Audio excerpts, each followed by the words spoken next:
Mano brangioji, Brigita, atsibudau šį rytą, o mintise jau buvai tu. Šiandien pagaliau ta ilgai laukta diena, kurios tai laukime mūsų vestuvių dieną.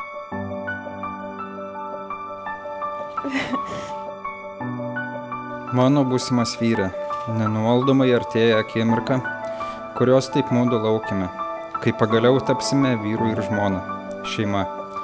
Žinau, kai nekantrauji bei jaudinės, bet visai netrukus sutiksime ir niekada nebepaleisime vienas kito iš rankų.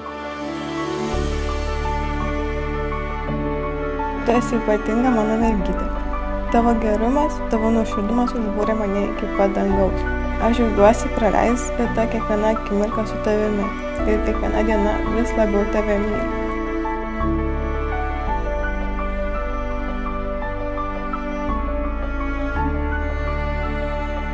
Noriu, kad žinotum, jog esi geriausia, kas nutiko mano gyvenime. Myliu tavo spindinčias akis, tavo atsidavimą man ir mūsų ateičiai.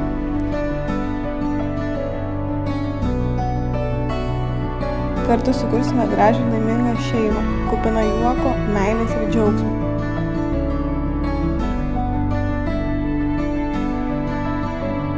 Nekantrauju su tavimi susitikti ir sumanyti santuokos žiedus ir praleisti visą likusį gyvenimą kartu su tavimi.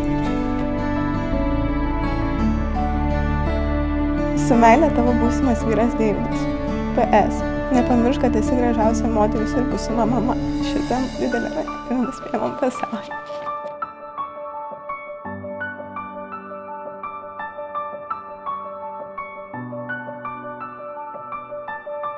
Negaliu pažadėti mylėti tobulai, bet prisiekiu pagauti ir pakelti tave krentantį, palaikyti, saugoti bei mylėti tave tyriausia meilė. Pažadu būti tavo mylinčia žmona, ne tik saulei šviečiant, bet ir lietui lyjant. Su meile tavo būsima žmona.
Kad Dievas sujungia, žmogus ten neįskiria, todėl jūsų santuoką aš katalikų bažnyčios įgaliotas tvirtinu ir laiminu vardan Dievo Tėvo ir Sūnaus ir Šventosios Dvasios. Amen.